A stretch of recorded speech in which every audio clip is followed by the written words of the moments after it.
Welcome back to Tonight on Breaking. I'm your host, John Iwodi. Here are some of the things that happened this week. Over the weekend, a group of former and repentant Boko Haram terrorists took to the streets of Maiduguri to protest. Because, even former terrorists have rights. Their demand, you ask, well, they are politely demanding that the government fulfill its promise to give each of them a 30,000 naira allowance. As you all know, our government has been incentivizing terrorists to surrender by granting them amnesty and going as far as providing them foodstuffs and clothes before reintegrating them back into the communities they terrorized.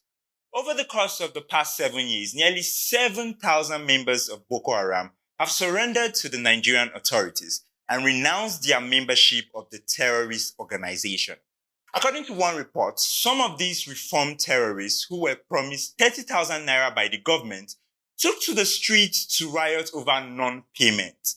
According to the ex-terrorist protesters, they feel neglected and abandoned by the government. I'm sorry, I don't understand. Why do they think they are special?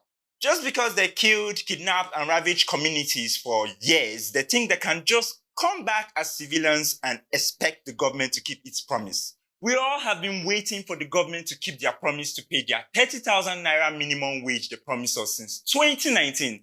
But do you see any of us rioting? And you people think you can just come out of terrorist rehab and cut to the front of the line. Former terrorists, this is what it means to be integrated back into Nigerian society. We have all been neglected and abandoned by the government in some way. Congratulations and welcome back to being a regular Nigerian civilian.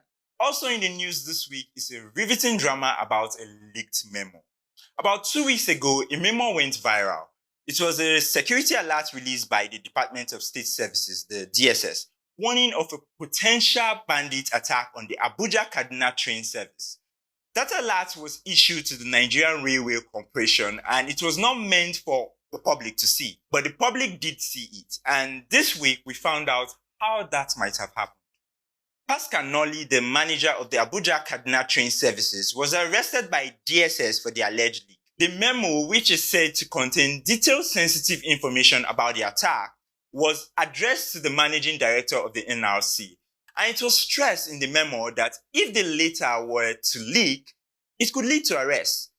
The memo didn't even last 1 day before it was leaked. I'm assuming the manager told his wife, who told her best friend, who told her husband, who told his auntie, who then told his village people. Also in the news this week, there's a new sheriff in Abuja, the newly appointed Minister of FCT, our very own town jester, Nyesome Wike. This Monday, Wike made a grand entrance into his new office, accompanied by a grand press conference during which he delivered a 42-minute speech. A speech that we would like to call the Abuja Makeover, Wike style. In his speech, Wike boldly declared that anyone who dares work against the grand master plan of Abuja is going to face his wrath. Here are some of the things he said. People who are distorting the master plan of Abuja, too bad, too bad. If you know you have built where you're not supposed to build, it will go down. It will go down. Be a minister of anywhere, be an ambassador. If you know you have developed where you're not supposed to develop, your house must go what? Down. Those who have taken over the green areas to build, our past must come back. Looks like we got ourselves El-Rufai version 2.0, which is great because El-Rufai version 1.0 is busy jamming to Bob Marley music. That's all for tonight on Breaking. I'm John Iwodi. See you next week.